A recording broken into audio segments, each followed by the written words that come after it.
नमस्कार, जय श्री राम से स्वागत है, बहुत अभिनंदन। आज का वीडियो बहुत इंटरेस्टिंग क्योंकि 17 जुलाई से 11 अगस्त तक एक बहुत ही सुंदर से प्यारे से ग्रह का गोचर होने वाला है। राशि परिवर्तन की है इन्होंने और क्या प्रभाव रहेगा आपकी सभी राशियों पर, इस बारे में चर्चा करेंगे आज के वीडियो में। कौन से हैं वो ग्रह? वो है शुक्र यानी वीनस। शुक्र यानी कि जो वीनस है हमारे कुंडलियों में किस चीज़ के कारक हैं वैदिक एस्ट्रोलॉजी के हिसाब से? सुंदरता, गायन, संगीत, म्यूज़िक, डेकोरेशन, साज सज्जा, किसी भी तरह की लग्जरी, ये सब देने के जो कारक ग्रह हैं वो हैं वीनस यानी कि शुक्र। अगर इनकी स्थिति आपकी कुंडली में अच्छी हो जाए तो लग्जरी से आपको कोई दूर नहीं कर सकता, साज सजावट से, आपको सजने संवरने से, खुशबू से आपको कोई दूर नहीं कर सकता। लेकिन अगर इन्हीं की ही स्थिति कुछ खराब हो जाए तो इन सब चीज़ों की कमी जीवन में हो जाना, दाम्पत्य जीवन में उतार चढ़ाव का होना, ये स्थितियाँ बन जाती हैं। तो इस समय में क्या रहेगा गोचर सभी राशियों के लिए, इस बारे में आज चर्चा करेंगे। तो सबसे पहले क्रम वाइज सबसे पहली राशि मेष राशि। तो मेष राशि के जो जातक हैं उनके लिए ये गोचर कहाँ होने वाला है? पंचम स्थान में। और पंचम स्थान है शिक्षा का तो है ही, संतान का तो है ही, साथ में संगीत का भी है। उच्च शिक्षा यानी कि अगर जो भी ऐसे विद्यार्थी लोग, ऐसे वो जातक जिनका इंटरेस्ट, जिनकी रुचि संगीत में है, गायन में है, म्यूज़िक फील्ड में किसी भी तरह से है, कला के क्षेत्र में है, उनके लिए ये गोचर सबसे सर्वोत्तम होने वाला है। इस फील्ड में यदि कोई एग्ज़ाम दिया हुआ है तो रिजल्ट बिल्कुल आपके फेवर में आएगा। किसी भी तरह की जॉब की सर्च में है, किसी काम की तलाश में है, तो ये समय आपके लिए बहुत बेहतर रहेगा मेष राशि के जातकों के लिए, क्योंकि ये एक ऐसा भाव है जहाँ पर शुक्र बहुत अच्छा प्रभाव देते हैं। तो कुल मिलाकर बात ये होगी कि गोचर में सामने ही रहेंगे गुरुदेव बृहस्पति, तो इनकी जो शुभ दृष्टि पड़ेगी शुक्र पर, ये अपने आप में ही एक बहुत अच्छा योग बन चुका है।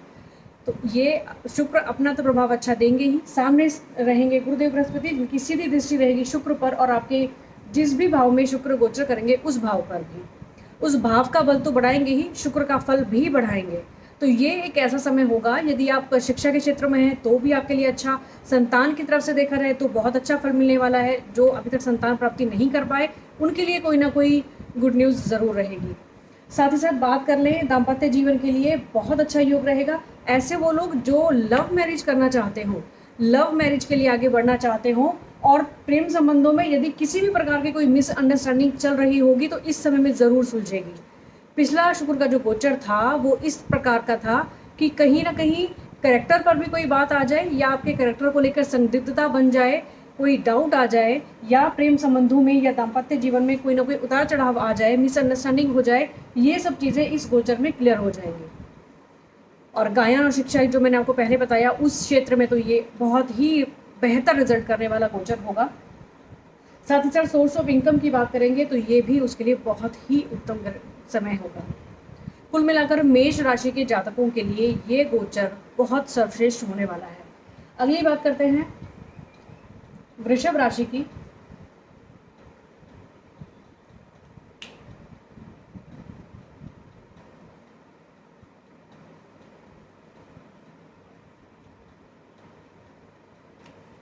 और यहाँ पर गोचर रहेगी कुछ स्थितियाँ इस तरह से। वृषभ राशि के जो जातक हैं उनके लिए ये गोचर होगा चतुर्थ भाव में। आपको जैसे पहले भी मैंने आपको बताया हुआ है कि चतुर्थ भाव में शुक्र दिग्बली हो जाते हैं। शुक्र दिग्बली हो जाएंगे तो बिल्कुल सही बात है कि प्रॉपर्टी से संबंधित, वाहन से संबंधित बहुत अच्छा योग बनेगा। और सामने ही गुरुदेव की जो दृष्टि पड़ती है तो घर में वातावरण बड़ा अच्छा रह सकता है, सौहार्दपूर्ण रहेगा, कलेश की स्थितियाँ कम रहेंगी, एटलीस्ट शुक्र के और गुरु के इस स्थितियों में होते हुए। तो प्रॉपर्टी लेने का अगर विचार कर रहे हैं, वाहन का विचार कर रहे हैं, तो बिल्कुल सही समय है। ना चाहते हुए भी कई बार ऐसे सर्कमस्टांसेस आपके सामने आएंगे कि आप इस ओर सोचें, इस ओर बढ़ें। अगर प्रॉपर्टी नहीं भी खरीदनी है तो ऐसे विचार मन में ज़रूर आएंगे कि घर में कुछ साज सज्जा की जाए, कुछ चेंजेस किए जाए, डेकोरेशन की जाए। इस प्रकार का ये जो भाव है, इसमें शुक्र कुछ ना कुछ अच्छा प्रभाव ही आप सभी को देने वाले हैं। गुरु यहाँ पर दशम भाव में बैठे होंगे तो जो नौकरी पेशा लोग हैं उनके लिए बहुत बेहतर समय होगा, या तो पदोन्नति के लिए, इंक्रीमेंट के लिए, अप्रिसिएशन आपको बहुत अच्छा मिले। आप जो भी नौकरी में अपने काम करेंगे, आपका बॉस, आपके जो भी सहकर्मचारी होंगे, बड़ा अच्छा प्रदर्शन के लिए आपको अप्रिसिएशन मिलेगी, बहुत अच्छा काम आपको यहाँ पर करने को मिलेगा। और साथ ही साथ जब शुक्र और गुरु आमने सामने हो तो दोनों ही क्षेत्रों में आप यानी कि घर में भी वातावरण ठीक ठाक और जहाँ पर नौकरी करते हैं कार्य क्षेत्र में भी वातावरण ठीक ठाक। तो हर तरह से ये जो गोचर है आपके लिए अच्छा रहने वाला है। साथ ही साथ में शुक्र की जो दूसरी राशि बनेगी नलिहाल पक्ष से भी आपको कोई ना कोई सपोर्ट अगर आप चाहेंगे तो ज़रूर मिलेगी। यानी कि कुल मिलाकर वृषभ राशि के जातकों के लिए ओवरऑल ये गोचर बहुत अच्छा रहने वाला है। अब बात कर लेते हैं फटाफट से हम मिथुन राशि की।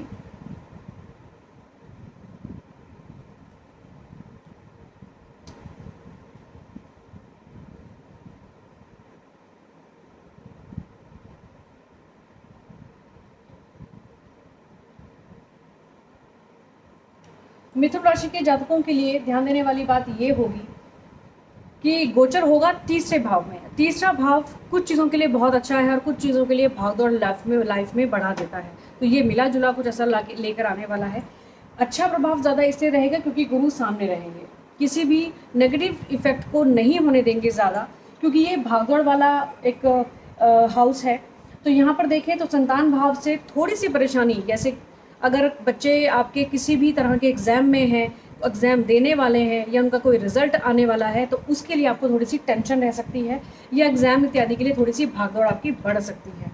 लेकिन साथ ही साथ ये देखें कि पराक्रम भाव में जब शुक्र हैं तो पराक्रम जिस भी तरह से आप करेंगे उसका रिजल्ट आपके लिए बहुत अच्छा रहने वाला है। भाग्य का सपोर्ट, यानी जिस प्रकार से हम कहें कि मेहनत मैंने बहुत की लेकिन मुझे रिजल्ट नहीं मिल रहा, तो ऐसा बिल्कुल भी नहीं होने वाला, क्योंकि भाग्य स्थान में आपके गुरुदेव बृहस्पति हैं और पराक्रम भाव में शुक्र है। तो इस क्षेत्र में आपको मेहनत कराएंगे और रिजल्ट देंगे आपको गुरुदेव बृहस्पति। तो ये गोचर आपके लिए बहुत अच्छा हो गया। लेकिन साथ ही साथ आप ध्यान ये दें कि खर्चे आपके थोड़े से बढ़ सकते हैं, मेहनत मशक्कत थोड़ी ज़्यादा करनी होगी, लेकिन थोड़े खर्चे होंगे, लेकिन वो खर्चे सही दिशा के होंगे, आपके आगे काम आने वाले होंगे। साथ ही साथ बात करें दाम्पत्य जीवन की भी, तो गोचर बिल्कुल अच्छा रहेगा, क्योंकि जब भाग्य स्थान में गुरुदेव बृहस्पति हैं और उनकी ही एक जो राशि है वो दाम्पत्य जीवन में भी आएगी, सप्तम भाव में आएगी, तो बिल्कुल अच्छा दाम्पत्य जीवन के लिए भी ये गोचर रहेगा। साथ ही साथ संतान भाव के लिए देखें या विद्यार्थी वर्ग के लिए देखें तो भी ये गोचर बिल्कुल ठीक है। अगली जो राशि है वो है हमारी कर्क राशि। कर्क राशि के जातकों के लिए ये गोचर क्या लेकर आने वाला है, जहाँ पर ऑलरेडी पहले से ही मंगल हैं,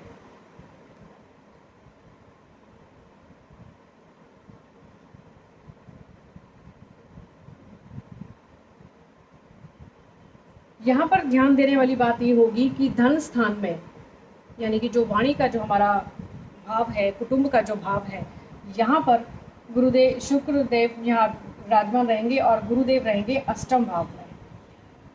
तो कुछ चीज़ों के लिए तो ये बहुत ही शुभ रहने वाला है। यानी कि सोर्स ऑफ इनकम की अगर हम बात करेंगे तो बहुत ही अच्छा सोर्स ऑफ इनकम, और जिसको कि आप संचय भी कर सकेंगे। कई बार पैसा आता ज़रूर है, बड़ी मेहनत से कमाया जाता है, लेकिन वो किसी ना किसी तरह के खर्चों में निकल जाता है, हम उसको सेव नहीं कर पाते, सेविंग्स की कमी जीवन में रह जाती है। लेकिन इस गोचर के दौरान किसी भी तरह की इन्वेस्टमेंट अगर आप करना चाहेंगे, किसी भी तरह का संचय धन का करना चाहेंगे, तो वो बिल्कुल सही तरह से कर सकेंगे और ये इन्वेस्टमेंट आपके फ्यूचर के लिए बहुत काम आने वाली होगी। परिवार की मैं बात करूं तो प्रॉपर्टी के इस समय में आपके पास बहुत सुंदर योग होंगे, वाहन इत्यादि खरीदना है, माँ के साथ संबंध बहुत अच्छे बनेंगे, उनकी सेहत भी ठीक रहेगी, कुटुंब में वातावरण भी ठीक रहेगा, क्योंकि पिछले गोचर में जो हमने बात की थी थोड़ा सा उतार चढ़ाव था शुक्र के गोचर में, लेकिन इस गोचर में कर्क राशि के जातकों के लिए भी सोर्स ऑफ इनकम की बात करें, प्रॉपर्टी की बात करें, वाहन की बात करें, माता की बात करें या उनको किसी भी तरह की इन्वेस्टमेंट की बात करें, धन संचय की बात करें, कुल मिलाकर पूरा गोचर अच्छा है। लेकिन खान पान का थोड़ा सा ध्यान ज़रूर रखना होगा। बहुत तीखे मसालेदार खाना या जो पाचन की जो थोड़ी समस्या हो जाती है, फिर किडनी से संबंधित जो लोग अगर पीड़ित हैं उनको अपने खान पान का ध्यान ज़रूर रखना होगा, क्योंकि अष्टम भाव में गुरुदेव बृहस्पति का संचरण है। तो यहाँ खान पान का ज़रूर ध्यान रखें, क्योंकि शुक्रदेव दूसरे भाव में बैठकर, यानी कि ये है वाणी का भाव, खान पान में आपको बहुत रुचि दिलाएंगे कि ये भी खा लिया जाए, वो भी खा लिया जाए। कुटुंब में वातावरण अच्छा रहने की वजह से किसी तरह के जैसे पार्टी वाला जो माहौल हो जाता है घर के अंदर, वैसा भी ये दिलाएंगे, तो ये पॉजिटिव पॉइंट है। लेकिन खान पीन का ध्यान ज़रूर रखना है, क्योंकि गुरुदेव अष्टम भाव में है और शुक्र देव आपको खाने के लिए आकर्षित ज़रूर करेंगे। लेकिन साथ ही साथ बात करें उन लोगों की जो कि अध्यात्म की तरफ बढ़ना चाहते हैं या उस लाइन में हैं, या जो एस्ट्रोलॉजर्स हैं, या जो भी आध्यात्मिक शिक्षाओं में हैं, ऑकल्ट साइंसेज में हैं, उसके लिए गुरुदेव का ये जो गोचर है और सामने सीधे शुक्रदेव, बहुत बेहतर रिजल्ट होगा उन लोगों के लिए। बात कर लेंगे अब हम सिंह राशि के जातकों के लिए।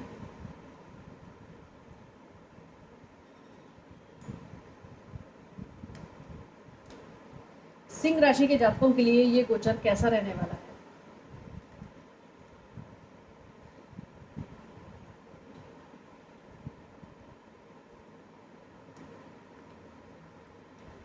तो यहाँ लग्न में रहे शुक्र और सामने सप्तम भाव में रहे गुरुदेव बृहस्पति। तो सबसे पहली बात जो देखेंगे कि सौंदर्य में निखार, पर्सनालिटी जो होगी बड़ी निखर कर सामने आने वाली है। किसी भी प्रकार के अगर आप चेहरे को लेकर किसी भी तरह की दिक्कतों से गुजर रहे थे, चेहरे पर बहुत तरह की प्रॉब्लम्स हो सकती हैं, आंखों में बहुत तरह की दिक्कत हो सकती है, तो ये शुक्रदेव यहाँ आकर आपके सौंदर्य को बढ़ाने वाले हैं, पर्सनालिटी को निखारने वाले हैं। साथ ही साथ बात करें जब सामने गुरुदेव बृहस्पति हो तो दाम्पत्य जीवन ऑटोमेटिकली संवर जाएगा। अगर आपकी पर्सनालिटी निखरेगी तो दाम्पत्य जीवन ऑटोमेटिकली उभरेगा। तो ये गोचर ऑब्वियसली यहाँ बिल्कुल सही रहा। नौकरी की बात करूँ, जहाँ पर भी आप कार्य क्षेत्र में हैं, बिल्कुल सही संचरण होगा, आपको बड़ी अप्रिशिएशंस मिलेंगी। ऐसे जो काम आपने पहले भी किए होंगे लेकिन आपको अप्रिशिएट ना किया गया हो, उसके लिए क्रेडिट ना दिया गया हो, लेकिन उसका सारा क्रेडिट इस बार आपको मिलने वाला है। साथ ही साथ अगर आप हैं बिजनेस में, अगर आप किसी भी तरह के पार्टनरशिप में हैं, तो भी ये गोचर आपके लिए बहुत बेहतर रहने वाला है, क्योंकि गुरुदेव बृहस्पति खुद यहाँ पर रहकर आपको धन का सुख तो देंगे ही, पार्टनरशिप में किसी भी तरह की इंक्रीमेंट का सुख तो देंगे ही, नौकरी में भी आपको बहुत इजाफा होने वाला है। भागदौड़ थोड़ी सी ज़्यादा रहेगी, किसी भी काम को पाने के लिए थोड़ी मेहनत मशक्क़त थोड़ी ज़्यादा करनी पड़ेगी। खान पान का ध्यान रखते हुए सेहत का ध्यान थोड़ा सा रखना पड़ेगा। सिंह राशि के जातकों के लिए थोड़ा सा सेहत का ध्यान ज़रूर रखना है। छोटे भाई बहनों से संबंध वैसे अच्छे बने रहेंगे, लेकिन आपकी तरफ से कोशिश ये हो कि किसी भी प्रकार का मनमुटाव आपकी तरफ से ना हो जाए। अगली बात करेंगे कन्या राशि के जातकों के लिए ये गोचर कैसा रहने वाला है। कन्या राशि के जो जातक हैं,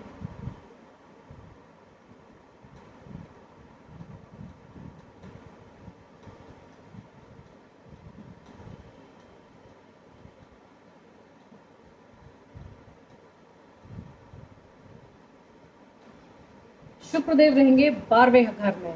यहाँ पर भी बैठकर बहुत अच्छा परिणाम देते हैं, लेकिन नेगेटिव इफेक्ट क्या रहेगा, खर्चों को आपके बढ़ा देंगे। लेकिन वो खर्चे किस प्रकार के होंगे? लग्जरी पर, साज सज्जा पर, किसी भी प्रकार की डेकोरेशन इत्यादि, अपने आप पर पैसा आप खर्चने का पूरा आपका मन बनेगा, और कुछ इसी तरह के सर्कमस्टांसेस आपके घर में भी पैदा हो जाएंगे। यदि आप खुद पर ना खर्चना चाहें तो घर में कुछ ऐसी चीज़ें उत्पन्न होंगी जिसकी वजह से आप घर के ऊपर पैसा बहुत लगाएंगे। आज ये चीज़ कुछ ख़राब हो गई है, इसको रिपेयर करा लें, घर में वाइट वॉश करा लें, या कुछ चीज़ों को डेकोरेशन के हिसाब से लाया जाए और उनको घर को डेकोरेट किया जाए। इस प्रकार के खर्चे आपके ज़्यादा बढ़ेंगे। धन संचय की बात करेंगे तो धन संचय नहीं कर पाएंगे, सेविंग्स नहीं कर पाएंगे। अगर किसी भी तरह से सोर्स ऑफ इनकम अच्छा होगा भी, जो सेविंग्स हैं आपकी ऑलरेडी, उसको आप खर्चने के लिए तत्पर रहेंगे। इस गोचर में कुछ ना कुछ ऐसे खर्चे, लेकिन वो खुद के आपके लिए, आपके खुद के परिवार के लिए, घर के लिए होंगे। अगर लक की बात करूँ मैं, भाग्यस्थान में जो आपकी शुक्रदेव की जो राशि है, पूरा बिल्कुल आपको 100% रिजल्ट मिलेगा, लेकिन विदेश के लिए। अगर भारत में ही, इंडिया में ही रहकर कुछ काम को करना चाहते हैं तो ज़रूरी नहीं कि पूरा आपको उसका फल मिले। कोई भी ऐसा बिजनेस, कोई भी ऐसा काम जो विदेश से जुड़कर होता हो, या विदेश जाने के लिए अगर आपने वीज़ा अप्लाई किया हुआ है, जाना चाहते हैं, उसके लिए ये बहुत सुंदर योग बनेगा। अगर आप चाहें तो विदेश के लिए बहुत अच्छा एक चांस मिलेगा आप लोगों को, जिन जातकों ने ट्राई किया हुआ है, जो कि जाना चाहते हैं। दूसरी बात ये भी आप ध्यान देने वाली है कि सामने ही गुरुदेव बृहस्पति रहेंगे, जो कि कंपटीशन का एक हाउस है। जो ऐसे विद्यार्थी, ऐसे लोग जिन्होंने कोई कॉम्पिटिटिव एग्ज़ाम दिया हुआ है, किसी भी प्रकार के एग्ज़ाम को क्लियर करना चाहते हैं, उसके लिए बहुत बेहतर समय होगा। और अगर गायन के क्षेत्र में, कला के क्षेत्र में, संगीत के क्षेत्र में जाना चाहते हैं तो 100% बिल्कुल सही आपके लिए समय है ये। किसी भी प्रकार के वाद विवाद में अगर आप फंसे हुए हैं, कोई भी कोर्ट कचहरी का मामला अगर आपके लिए अटका हुआ है, उसमें भी आपके फेवर में कुछ चीज़ों को होने के चांसेस हैं। कोशिश आपको ये करनी है कि आप किसी नए वाद विवाद में ना पड़ें। जो लोग ऑलरेडी किसी मुकदमे में फंसे हुए हैं उनके लिए ये एक फेवरेबल टाइम होगा कंपटीशन के लिए, और ननिहाल पक्ष से आपको किसी न किसी तरह की सपोर्ट ज़रूर मिलती रहेगी। शुक्र और गुरु जब गोचर में आमने सामने होते हैं तो कई बार इसको समसप्तक योग भी कहा जाता है। कई लोग इसको थोड़ा सा नेगेटिव लेते हैं, लेकिन गुरु और शुक्र दोनों ही गुरु हैं, एक दैत्यों के एक देवताओं के। तो दोनों ही जब आमने सामने होंगे तो अपने अपने बल को दिखाएंगे और अपनी अपनी सभी पॉजिटिव चीज़ों को देने की कोशिश करेंगे। तो ये गोचर इस वीडियो में हमने डिस्कस किया 6 राशियों के लिए। अगले वीडियो में अगली 6 राशियों के बारे में डिस्कस करेंगे, जिससे ये वीडियो ज़्यादा लंबा ना हो जाए। और अगले वीडियो में देखिएगा जो तुला से लेकर मीन राशि है उसके बारे में ये गोचर क्या कहता है। आज के लिए आज्ञा दीजिए। नमस्कार।